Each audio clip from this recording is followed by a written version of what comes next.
D'après toi, est-ce que tout le monde est capable de vendre? La question à la question à 1 million d'euros. Oui, je pense que tout le monde est capable de vendre. La technique, si tu l'as, elle va largement compenser le fait peut-être que tu sois quelqu'un d'un peu timide ou peut-être d'un peu réservé. Ça dure combien de temps en moyenne pour toi un appel de prospection type? Un appel de prospection type sur un prospect froid, Moi, quand il y a une vraie conversation, je ne parle pas de quand ça s'arrête plus tôt, ça va durer entre 6 et 20 minutes.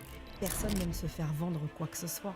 Et pour autant, on adore tous acheter. Ça va dépendre de la manière dont tu vas amener ta vente. Si tu n'as pas la sensation de te faire vendre un truc, tu es beaucoup plus à même d'écouter, de recevoir l'information. Bon, tu ne seras pas la coach de vente la plus détestée de France. Ah, c'est pas moi, c'est toi. Contrairement- Je te laisse le poste. Super. Bac en poche, mais avec une seule certitude, elle fera de la vente. Sans grande école de commerce sur le CV, elle va tout miser sur sa qualité numéro 1, l'audace. Elle rentrera chez LVMH où elle y passera 5 ans et Groupon où elle y restera 8 ans. 2 expériences fortes qui lui auront permis d'accéder à des postes de direction commerciale. Depuis 4 ans, elle forme et coach les équipes commerciales des plus belles entreprises de France. Aujourd'hui, on a rendez-vous avec Vanessa Amsili. Bonjour Vanessa, très content de te recevoir. Bonjour Pascal, merci beaucoup pour l'invitation surtout.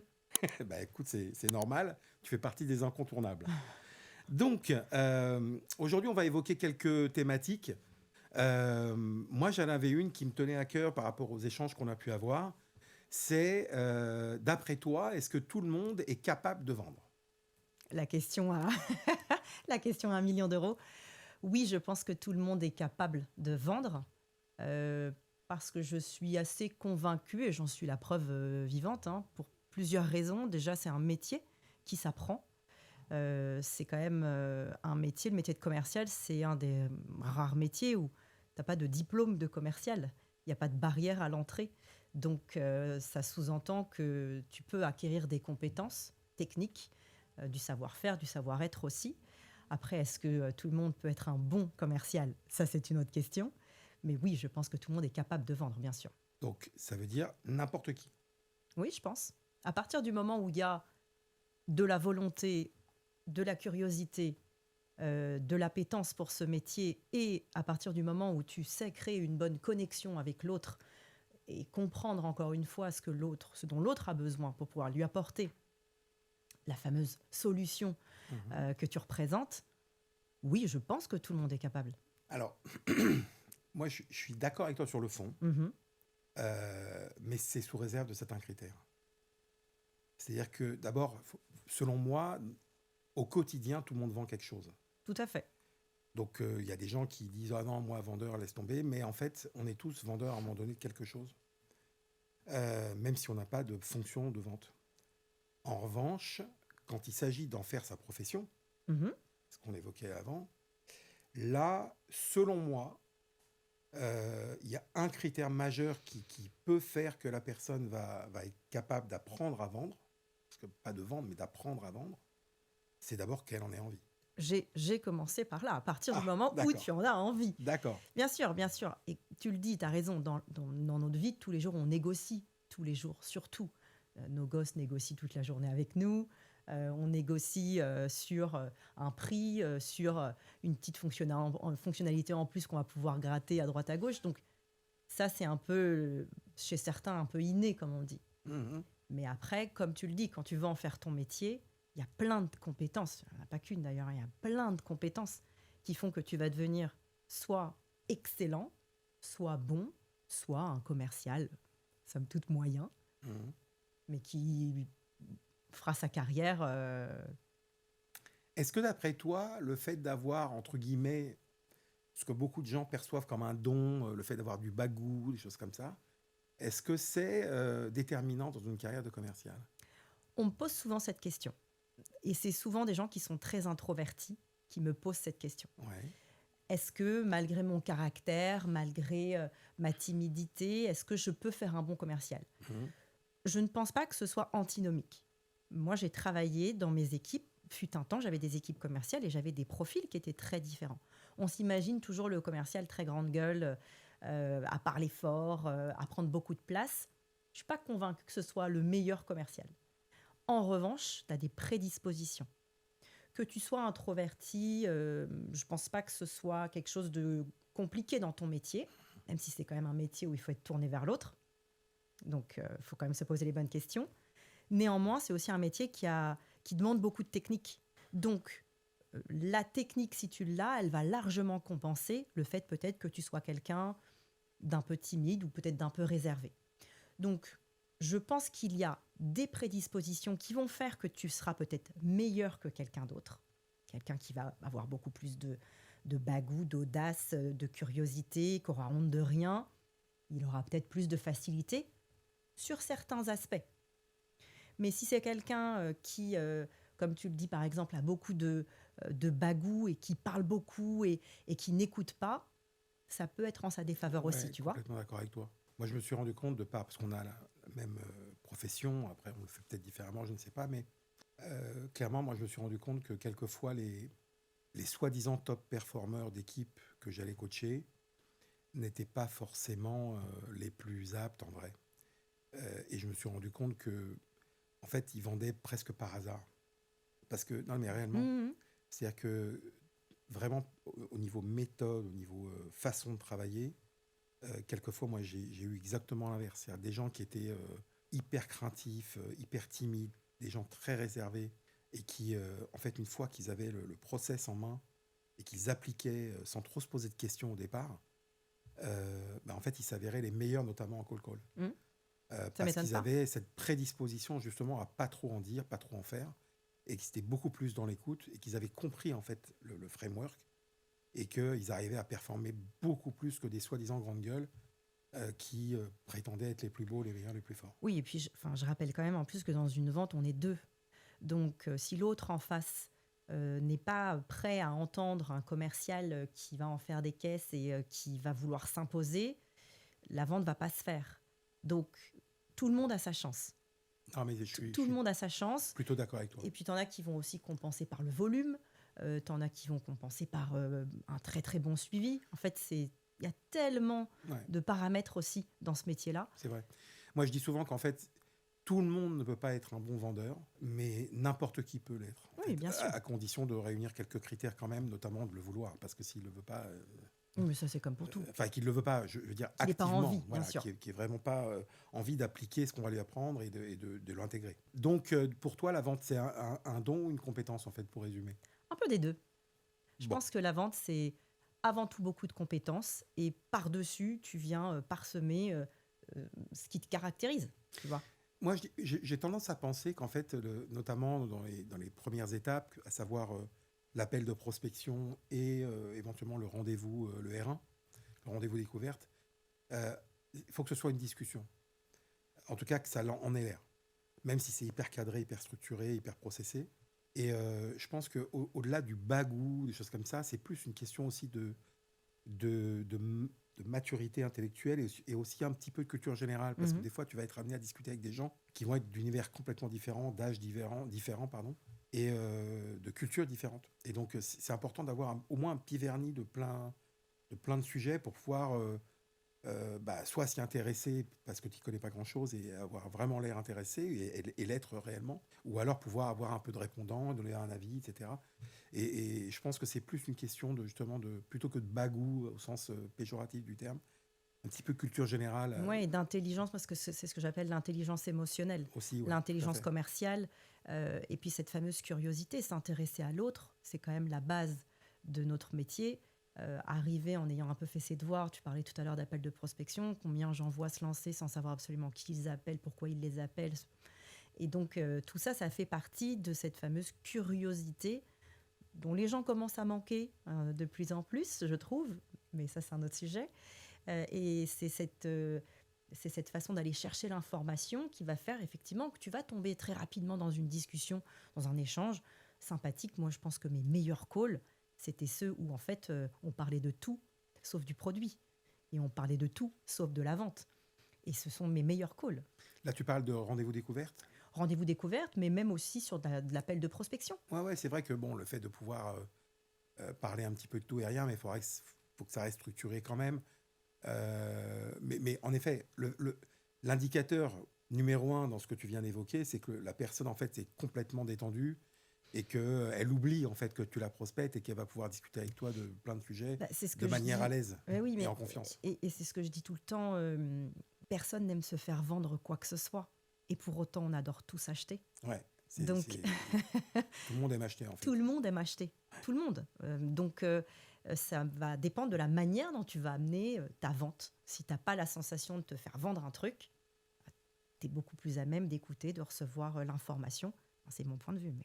Et toi, justement, quelle est la structure type que tu soumets en général quand tu coaches des gens pour tout ce qui est prospection B2B? Sur de l'appel téléphonique, Ouais, en prospection la cold call. structure du script. Ouais, enfin, les grandes étapes, quoi. Ouais, les grandes étapes. Déjà, moi, ce que je dis toujours, c'est d'avoir une accroche très forte qui clignote pas commerciale. Mhm. Le fameux, j'appelle de la société X, vous nous connaissez. Bah non, en fait, t'es pas Google, donc personne te connaît. Mhm. C'est pas méchant, mais c'est la réalité. Donc une accroche qui est quand même forte, une présentation rapide. Tout de suite s'intéresser à ce que fait l'autre, comprendre pourquoi est-ce que je l'appelle, lui faire comprendre aussi que c'est pas un hasard si je l'appelle. J'ai un intérêt à l'appeler. Donner beaucoup de preuves sociales aussi, rapidement, pour rassurer. Et puis, faire une bonne proposition de valeur qui soit forte, où ça tilte vraiment dans la tête de ton prospect, où il se dit, tiens, attends, là, j'ai peut-être un intérêt à écouter. Et puis, très vite, pas perdre l'objectif en tête, c'est-à-dire prendre un rendez-vous. Ça, c'est le Graal. Avant le Graal, je rappelle qu'il y a énormément de marches. Et donc, qualifie un maximum. Toutes les infos sont bonnes à prendre. Un prénom, une fonction, est-ce que le sujet a déjà été abordé, est-ce que la personne est toujours en poste, bref, toutes les informations possibles et imaginables. Donc, une accroche forte, l'intérêt qu'on porte au prospect, le pourquoi est-ce qu'il doit nous écouter avec une proposition de valeur assez intéressante, et tout de suite, ça ne doit pas être long en fait. Ouais. Ça dure combien de temps en moyenne pour toi un appel de prospection type? Il y en a qui peuvent durer beaucoup plus longtemps, je sais. Oui, un appel de prospection type sur vraiment du call sur un prospect froid, 2 minutes maximum. D'accord. La personne ne te connaît pas. Je vois qu'on n'a pas du tout Ouais, je sais. la même approche. D'ailleurs, on pourra en discuter entre nous. Moi, quand il y a une vraie conversation, je ne parle pas de quand ça s'arrête trop tôt, et quand il y a une vraie conversation, ça va durer entre 6 et 20 minutes. Parce que justement, moi, je ne suis pas dans la même approche que toi et plein d'autres. Je ne dis pas qu'elle n'est pas bonne, ton approche. Je sais qu'elle fait le job parce qu'il y a des stats, etc. Mais moi, en fait, j'ai une politique qui est... je ne suis pas là pour remplir mon calendrier, mon agenda. Moi, je préfère avoir, je sais pas moi, 10 rendez-vous avec très peu, voire pas de no-show, et avec un taux de transformation, selon mon process, qui est du 3 sur 5, voire 4 sur 5, plutôt que d'avoir, je sais pas moi, 50 rendez-vous avec un taux de transformation de, je sais pas, 20-30%. Et donc, moi, je disqualifie au maximum avant. J'ai une autre approche de tous, de la majorité des acteurs dans ce métier. Et encore une fois, je ne sais pas dire pour telle ou telle société ce qui est mieux, mais en tout cas, en ce qui me concerne, je préfère avoir moins de rendez-vous selon mon approche, où j'aurais disqualifié au maximum, et donc du coup, j'ai des super prospects en rendez-vous découverte, et où je vais pouvoir, dès le R1, voire au pire, après 1 ou 2 jours de réflexion, transformer sur 3 sur 5 ou 4 sur 5. Donc, encore une fois, j'ai discuté ce matin justement avec un gars, un fondateur d'une start-up, et je lui ai posé la même question. Je lui ai dit, c'est quoi tes ratios, etc. Il m'expliquait 30-35%. Je lui ai dit, tu préfères avoir, je sais pas, comme il avait, je crois, 30 rendez-vous par semaine, ou je sais pas combien. Tu préfères avoir autant de rendez-vous et avoir les mêmes ratios de transformation, ou avoir moins de rendez-vous avec un taux de transformation largement supérieur? Évidemment que la réponse était la deuxième, surtout en tant que fondateur. Oui.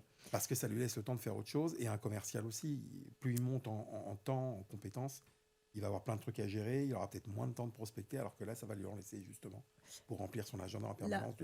La seule limite, moi, que je vois à ça, avoir des appels de prospection qui sont vraiment très longs et qui tendent à être plus un discovery call qu'un appel de prospection pure et dure, c'est qu'il faut que le commercial soit quand même très habile pour ne pas tomber dans la vente. Tu vois ce que je veux dire? Donc, je pense que ce n'est pas tous les commerciaux qui peuvent se permettre de passer 20 minutes au téléphone sur un appel de prospection sans avoir cette envie de allez, je vais l'accrocher un peu plus. Tu Non, vois ce que je veux comprends dire? tout à fait ce que tu veux dire et c'est très pertinent et je suis totalement d'accord avec toi. Mais là, encore une fois, ça dépend du process que tu as mis en place. Je pense, et du produit aussi Et que tu vends, parce que tu vois, sur de la vente longue et complexe, ça me choque pas. Là où sur du ça, c'est de la vente très courte. Je pense qu'il faut aussi viser le volume, parfois, malheureusement. Et c'est pour ça que moi, je pars sur des appels de prospection qui sont très courts, aussi parce que, il faut quand même le rappeler, le prospect t'attend pas, le prospect n'a pas le temps. Oui, tu le déranges, comme ça je le dis, hein. On me dit souvent, mais oui, j'ai peur de déranger. Tu déranges, ça c'est évidemment. évident. Et donc, il faut aller droit au but, être court, clair, concis. Tu Ouais, vois ce ouais. que je veux dire? Je suis assez d'accord avec toi. Enfin, je suis même totalement d'accord avec toi sur le fond. C'est juste sur la forme où on n'a pas la même Ouais, approche. Et c'est pour ça que d'ailleurs, je te reçois et j'en recevrai d'autres qui ont une autre approche. Moi, je suis là pour dialoguer, générer des discussions et peut-être qu'après, peut-être qu'un jour, quelqu'un me convaincra que ma méthode n'est pas la meilleure. et non, si elle fonctionne, c'est qu'elle est bonne. Non, mais en tout cas, elle fonctionne pour moi et Bien elle sûr. fonctionne chez les gens chez qui avaient même été coachés par d'autres méthodes, etc. Et après, tu sais, j'aime toujours à dire, moi, je prétends pas être le plus beau, le meilleur, le plus fort. Ce qu'il faut à la fin, c'est voir les résultats. Bien sûr. Si maintenant les résultats font que, bah, il y a peut-être, surtout au début, moins de rendez-vous, mais un taux de transformation qui n'a rien à voir, et peut-être même, je vais te donner un exemple. Moi, j'avais accompagné une boîte qui vendait, qui était un petit peu dans mi-bureau d'études, mi-technique, enfin, qui avait des devis, si tu veux, qui nécessitaient beaucoup de temps homme. Quand ils faisaient une offre, ils avaient besoin de mobiliser du temps, soit seul en tant que commercial, Mhm. soit avec toute une équipe, avant d'envoyer une propale. Et en fait, je te donne un exemple, cette boîte-là, moi, je leur ai appris à vendre leur proposition commerciale et non pas à la faire gratuitement. Alors évidemment, quand c'est juste un copier-coller d'un article ou d'une ligne, ça n'a aucun sens. Par contre, dans ce genre de domaine qui est plus de l'ingénierie, de l'étude, Oui, il y etc., a une vraie réflexion. ou même un éditeur de logiciel, par exemple, qui va, pour implémenter le logiciel dans la boîte, ça va coûter, je sais pas moi, 100, 200 000 ou 300 000 euros. C'est pas choquant qu'ils vendent une étude préalable, un audit, dans la prévision de. Mhm. Et en fait, grâce à ça, ils ont pu d'abord déjà disqualifier les prospects qui n'étaient pas prêts à investir dans un audit. On en parlait tout à l'heure. Exactement. Et en l'occurrence, le taux de transformation, par contre, de ceux qui étaient prêts à investir dans un audit était de 85-90%.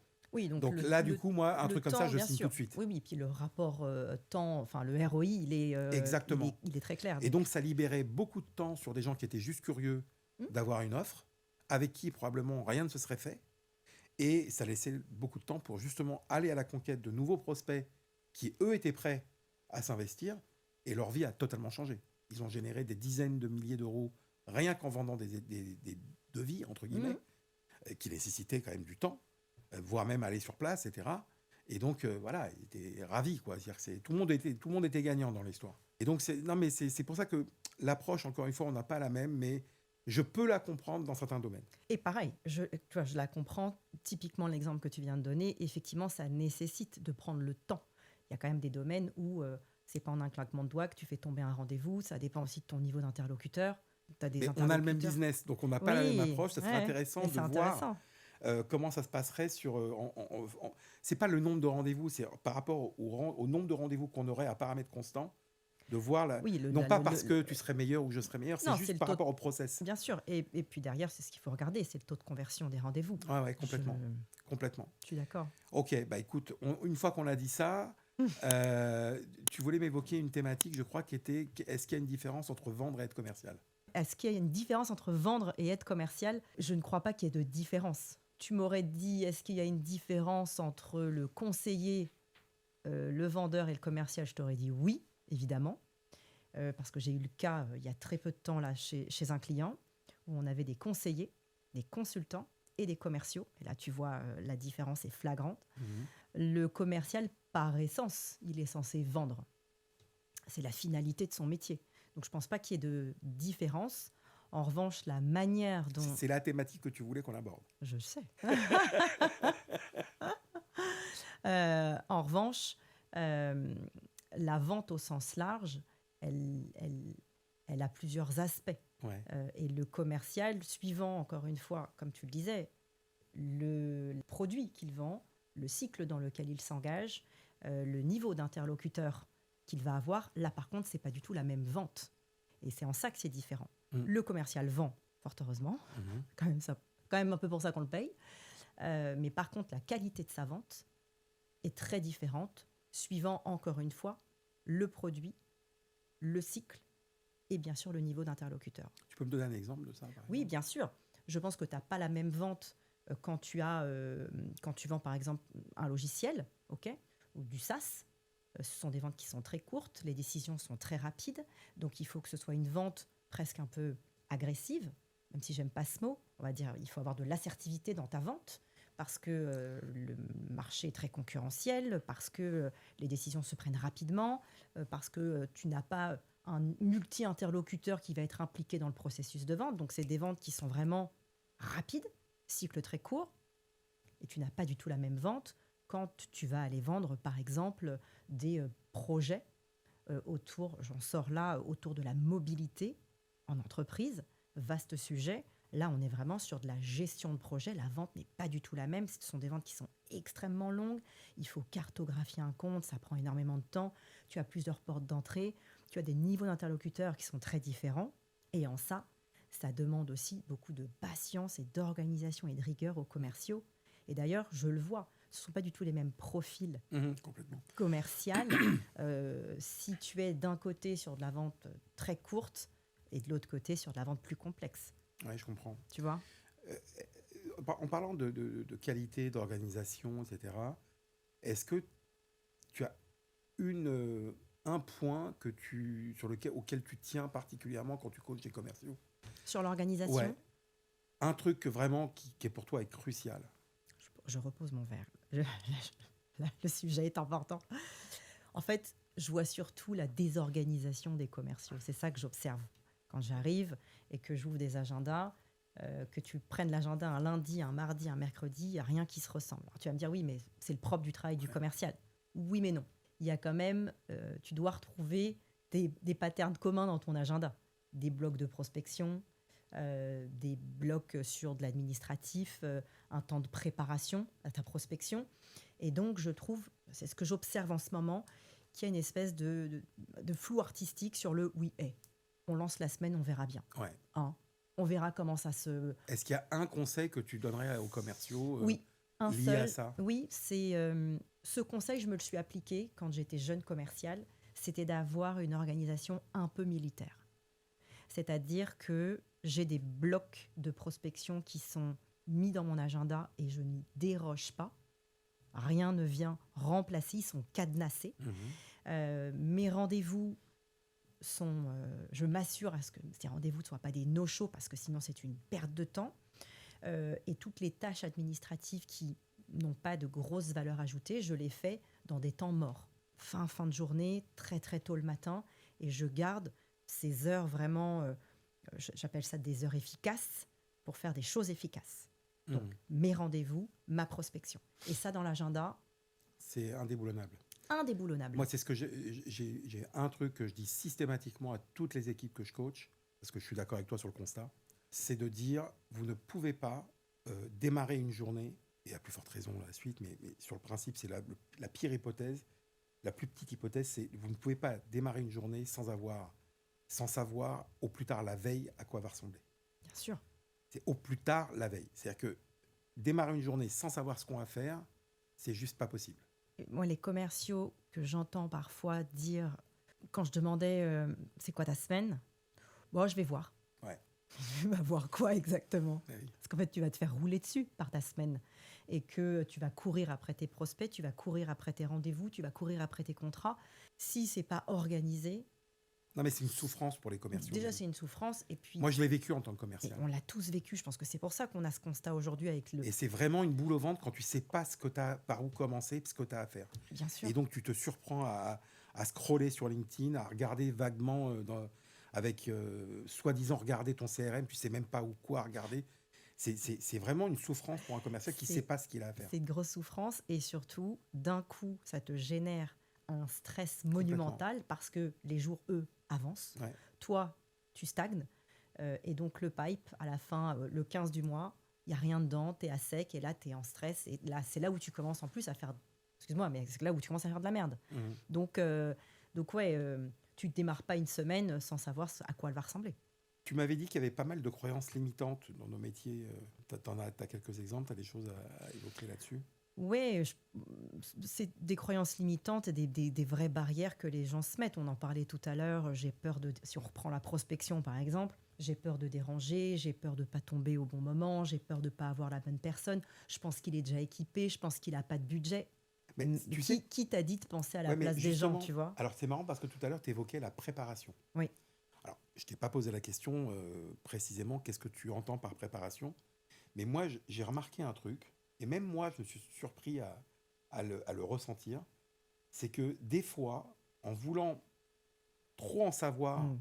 sur le prospect que tu vas appeler, c'est une source de croyances limitantes. Tu peux avoir des a priori, effectivement. Et donc, moi, j'aime bien préparer ma liste de prospection. J'ai tendance à être curieux à vouloir voir la tête qu'il a sur LinkedIn, Mhm. il ou elle, hein.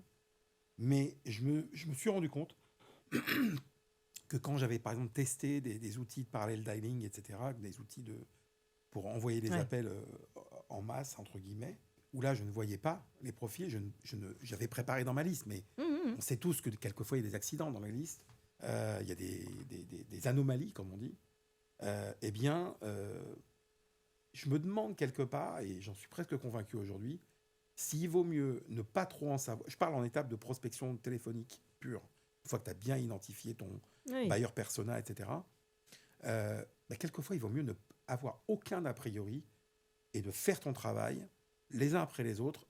Et quelquefois, je me suis rendu compte qu'en voyant le profil, avec qui j'avais une super discussion, qui a en plus généré un rendez-vous, je me suis dit, honnêtement, je ne l'aurais pas appelé celui-là. Je pense qu'il faut trouver le juste milieu, tu vois. C'est-à-dire le juste milieu entre passer une heure, moi j'en vois, ils passent, vraiment, une heure j'exagère, mais ils vont passer 10 minutes à tout scroller, regarder la tête qu'il a, oh là là, il a pas l'air sympa. Mais comment ça, il a pas Non, mais c'est l'air pour ça que sympa? préparer, ça veut dire quoi préparer? Préparer, c'est en fait s'assurer de deux, trois trucs, histoire que ta session quand même soit fluide. Du genre, s'assurer que la personne soit toujours en poste dans la boîte dans laquelle tu appelles, parce qu'en fait, tu passes un peu pour un guignol quand la personne te dit ah non, il est parti, ça fait 3 Oui, mais ans. ça, en général, tu prépares tes listes avec un outil qui est connecté à LinkedIn. Donc, s'il n'a pas Ouais, mis à jour son poste, oui, tu oui, le sauras jamais. tu le sauras jamais, c'est vrai. Mais regardez quand même un minima ce qu'ils vendent, tu vois. Ça Mhm. me paraît quand même le Oui, mais b.a.-ba. ça, en général, D'avoir une... c'est en préparant tes listes. Ouais, ouais, mais C'est ce que tu as renseigné comme ça critère, non? dépend comment tu prépares tes listes. Ouais, c'est vrai Ça aussi. dépend comment tu prépares tes listes. Donc, à minima, savoir ce qu'ils vendent, à qui ils le vendent. Ouais. Voir un petit peu, moi j'aime bien malgré tout, parce que tu peux trouver des connexions, voir un peu le background aussi des gens que j'appelle. Si j'ai quelqu'un où ça fait 15 ans qu'il est dans la boîte, ça veut dire des choses. Ouais, Si c'est c'est vrai. quelqu'un qui vient d'arriver, ça veut dire d'autres choses. Ouais, ouais. Donc, j'aime bien quand même avoir quelques petites infos. Par contre, je me pollue pas à aller regarder. Moi, j'ai vu la dernière fois quelqu'un qui s'est quand même fadé un podcast entier d'une personne qu'il allait appeler. Ouais. Je dis là, ça fait beaucoup quand même. C'est plus de la procrastination que. Ça va, on y va. Tu peux regarder 3 minutes si tu veux. Ouais, il voulait justifier une perte de temps. Ouais, mais parce qu'en fait, comme il y a beaucoup de monde, comme les gens ont peur aussi Ouais. de cet exercice, ils ont l'impression que plus ils vont en savoir sur le prospect et plus ça va être facile pour eux de se raccrocher aux branches. Ouais. Pas faux, dans l'idée, je comprends l'idée de pouvoir rebondir. Ouais. Ah, je vous ai entendu, mais n'alourdis pas les choses quand elles peuvent être très simples. C'est vrai. Voilà, je vous Moi, je appelle suis parce d'accord avec que... toi Mais oui, là-dessus. tu vois. Donc, phase de préparation, oui, mais on trouve un juste milieu. Ouais. Et derrière, c'est ça qui va aussi enlever toutes ces croyances limitantes de « Ouh là là, il n'a pas l'air sympa »,« Ouh là là, attends, elle était avant dans une énorme boîte ». Ces gens-là, ce sont des professionnels. C'est ce que j'explique, moi, un peu aux commerciaux. On le sait qu'on va se faire prospecter, ça fait partie du jeu. Et ceux qui jouent pas le jeu, d'ailleurs, bah, je trouve pas ça cool, en fait. Parce que quand tu es Moi, en je pense, poste... honnêtement, je suis d'accord avec toi. Excuse-moi, je t'ai interrompu. Je t'en prie. Je suis d'accord avec toi, mais d'un autre côté, je me mets aussi à la place des gens. Et sur le nombre de gens qui appellent pour prospecter, on va être honnête, je pense que l'extrême majorité non seulement dérange, ça c'est normal, mais font chier. Et ça, c'est le vrai problème. Le jour où les gens apprendront à prospecter et seront certes dans le dérangement, mais qui feront beaucoup moins chier les gens et qui piqueront la curiosité des gens, qui feront vivre un moment sympathique à la personne. C'est le but de notre travail, hein. Mais bien sûr. Évidemment que ça changera tout. Mais le problème, c'est que c'est la raison pour laquelle les gens peuvent être des fois, quand tu viens de te faire appeler 10 fois de suite dans la matinée et que tu as encore un énième prospecteur qui s'y prend mal, qui t'emmerde en fait, et ben, honnêtement, c'est pas étonnant qu'au bout d'un moment, la personne Oui. le vomisse, entre guillemets. Oui. Je me mets à sa place. Moi aussi, je me mets à sa place. Je me fais prospecter et je laisse la chance à ceux qui Évidemment. vont susciter ma curiosité et mon Oui, intérêt. parce que nous, on est précisément dans ce métier.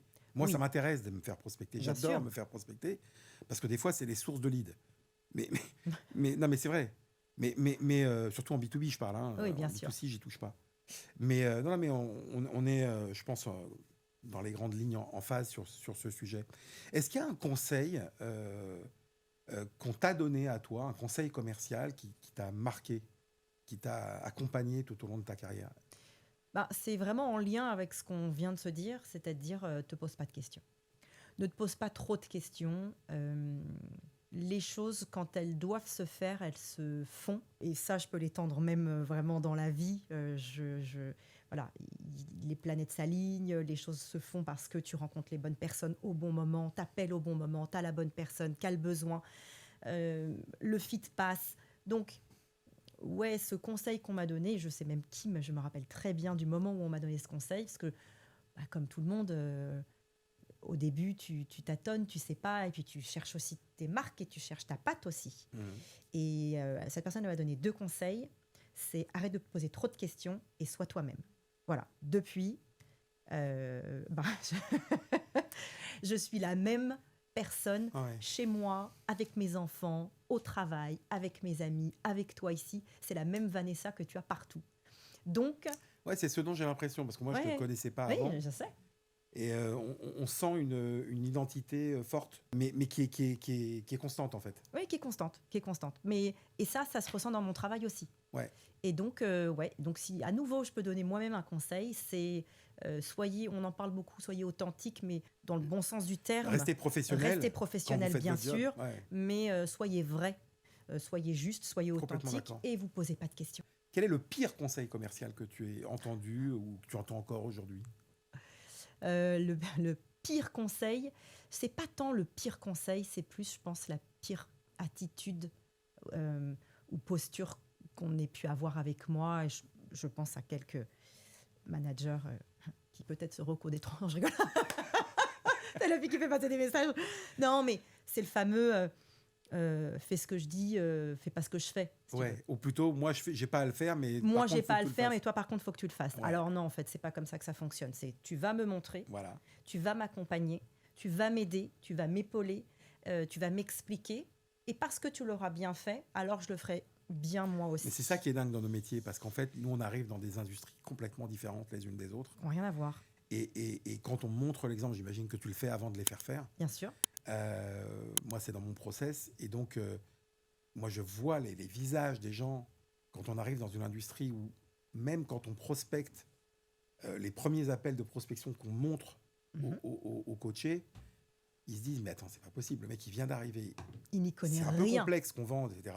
Il n'y connaît rien. Il arrive à avoir une conversation, il ou elle, bien évidemment, à avoir une conversation avec un prospect, voire même à caler un rendez-vous, alors qu'il n'y connaissait rien. Et c'est là que, en fait, je pense que c'est à ce moment-là que la crédibilité, elle est acquise. Ah bah là, Avant ça, il y a là, encore des t'es- doutes en général. là t'es Dieu là, en fait. Non, mais c'est ça qui est intéressant. Non, donc tu vois, c'est vraiment la pire posture. Pas tant le mauvais conseil, mais la pire posture que j'ai pu observer de ne pas montrer l'exemple. Ouais. Moi, une fois, j'ai vécu un moment très compliqué, hein, justement à ce sujet, à ce que tu viens d'évoquer, où j'avais, moi, j'oblige maintenant au moins un des managers à être présent, Mhm, parce que c'est important pour le suivi, etc. Parce que je suis pas là-bas tous les jours, donc c'est normal. Bien sûr. Il faut qu'il soit là pour entendre ce que je dis, pour la manière dont vous avez fait, etc. Et à un moment donné, j'ai proposé au manager de lui aussi d'appeler, quoi. Mhm. Et tout le monde disait allez, vas-y et tout, machin et tout. Et en fait, quand il a téléphoné, c'était une catastrophe. Il était pire que enfin, il avait peur. En fait, il se faisait dessus. Ouais. Et là, j'étais mal parce qu'en fait, Oui. ça l'a un peu décrédibilisé, tu vois. Moi, j'ai eu l'inverse. J'ai eu dans une boîte que j'ai accompagné le CEO qui tenait à être là pendant la formation, une grosse boîte. Hein, et je me suis dit, ben, alors ça déjà, c'est beau. Ouais. Franchement. Et en rigolant, je lui ai dit, je vous préviens, si vous venez, je vous traite comme tout le monde. C'est pas parce que vous êtes le CEO de la boîte que je vais prendre des gants. Non, non, venez, ça, vous inquiétez pas. Et arrive le moment des appels et il se lance. Je me suis dit, waouh, c'est osé. Ouais, c'est bien. C'est osé. Et il fait son appel. L'appel se passe bien, mais surtout, je lui ai dit, écoutez, vraiment, je vous remercie. Parce que déjà, c'est rare de faire ça. Et vous venez de montrer l'exemple à votre équipe que même à votre place... Là, ils viennent marquer un point énorme. Là, même à votre place de CEO, vous n'avez pas à être là. En vrai, on va se parler franchement. Et ben, vous êtes comme tout le monde.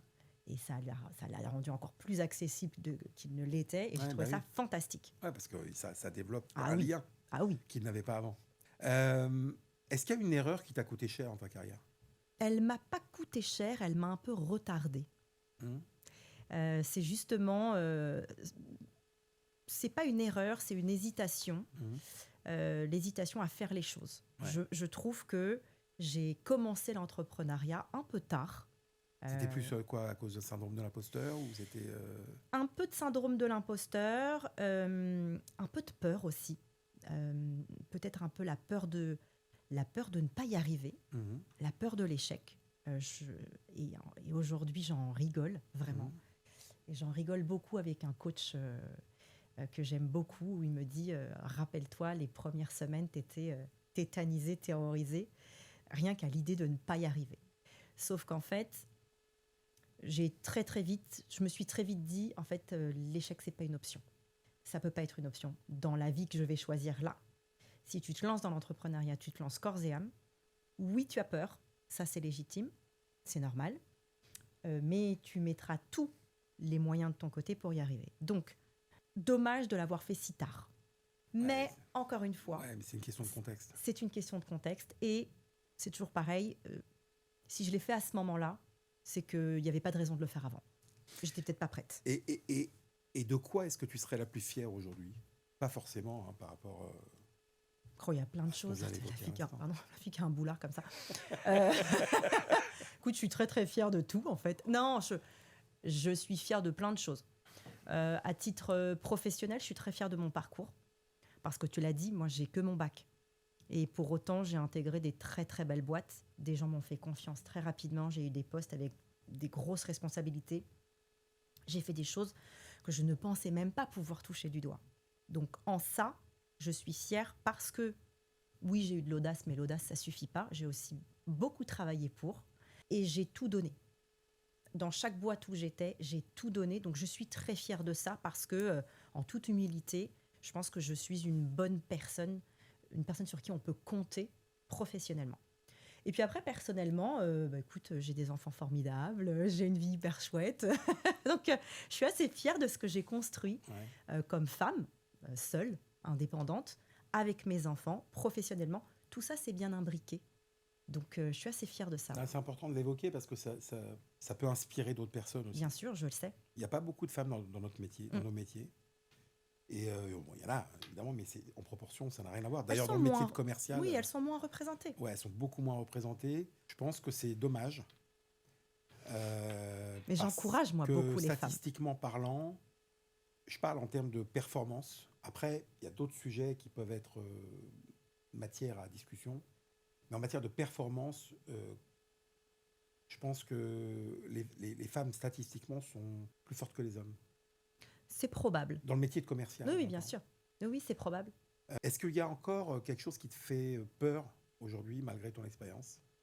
Oui, je pense que, comme toute entrepreneuse, j'ai peur du déclin, j'ai peur de la chute, j'ai peur que ça s'arrête. Alors, attention, je fais en sorte que ça ne s'arrêtera jamais. Mais je pense qu'il y a une peur qui est légitime. On est quand même dans un pays où c'est dur aujourd'hui d'être entrepreneur, je trouve. Il y a beaucoup de charges. Tout n'est pas fait pour nous mettre dans de bonnes conditions de réussite. Ça, c'est sûr. Voilà. Et donc, il faut avoir quand même les épaules. Au-delà de ça, parce que de toute façon, on est là. Oui, on est là. Et donc, il faut faire avec. Il y a forcément un stade où les entrepreneurs, ils iront le faire ailleurs. Mais par rapport à tout ce que tu évoques, là, justement, c'est quoi qui te fait... Est-ce qu'il y a quelque chose? Tu peux me dire rien du tout. Mais est-ce qu'il y a quelque chose qui t'inquiète, qui te fait peur? Alors, c'est pas que ça me fait peur, c'est que ce qui peut m'inquiéter, c'est que les choses vont extrêmement vite aujourd'hui. Ouais, Beaucoup plus vite qu'il y a 20 ans. ouais, c'est clair. C'est évident. Et j'ai peur parfois de perdre un peu pied et que les choses aillent trop vite. Moi, je suis quelqu'un, je suis pas tant dans la réflexion que ça, mais quand même un petit peu. Je suis beaucoup à l'instinct. Et là, je vois que les choses vont très vite. J'ai juste peur parfois de me dire, oula, je vais peut-être rater quelque chose, ça va trop vite pour moi. Je parle de l'IA, évidemment. J'ai l'impression que tous les jours, tu as un nouvel outil qui sort. Je pense que c'est le cas d'ailleurs. Et tu vois, j'ai cette sensation de courir, mais pas assez vite Ouais. par rapport à tout ce qui est en train de me rattraper. J'ai un peu cette image en tête. Ouais, C'est pas une peur, mais le contre-pied à ça, c'est que du coup, j'essaie d'être toujours à la pointe, toujours très au fait de ce qui se passe, de me c'est normal. former aussi. Dans nos métiers, tu es obligé un petit peu d'être au moins en veille, de savoir ce qui En se passe. veille, Et ce exactement. qui se trame. Et pour pas avoir cette sensation d'être has-been. Ouais. Putain, je trouverais ça horrible. D'être genre has-been. Ouais, mais en même temps, honnêtement, moi, je pense qu'il y a tout n'est pas forcément pertinent dans tout ce qu'on voit passer, notamment sur LinkedIn, etc. Il y a beaucoup de bruit. Il y a plein de choses qui sont très intéressantes, où en effet, je te rejoins totalement, où il faut savoir un peu ce qui se passe. Maintenant, sur nos métiers, les fondamentaux, etc., ils peuvent raconter ce qu'ils veulent avec l'IA et tout ce que tu veux. Évidemment qu'il y a des choses qui vont évoluer, nos métiers vont évoluer, et si ça se trouve, demain, on coachera des IA. Mais c'est ce que moi, je me suis dit il y a un an. Tu crois? Ouais. Parce que, en fait, j'ai entendu une fois, j'ai vu une vidéo, alors je ne sais pas si elle est réelle, parce que des fois, il y a des choses qui sont mises en scène, mais si ce que j'ai vu était vrai, je me suis dit que les IA vocales, intelligentes, c'est-à-dire qui sont capables de générer des vraies discussions, le jour où ça va vraiment arriver, parce que là, pour l'instant, les appels qu'on reçoit, c'est des bandes qui ne tiennent pas compte de ce que tu peux dire ou interrompre, etc.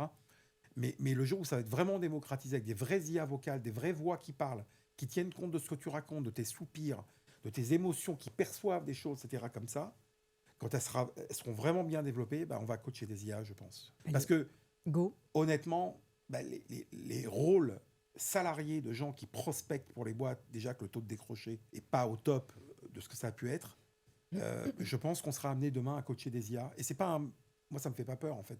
Alors, ça me fait pas peur, mais ça me stimule pas, quoi. Ah non, ça nous stimule beaucoup moins, c'est clair. C'est Mais moins fun. tous nos modèles auront changé. Oui. On ne travaillera plus de la même manière. Mais on n'en est pas là du tout, à mon avis. Non, je pense pas. Parce qu'il encore, y a justement, c'est ce que j'évoquais, les émotions. Aujourd'hui, aucune IA n'est capable de capter une émotion.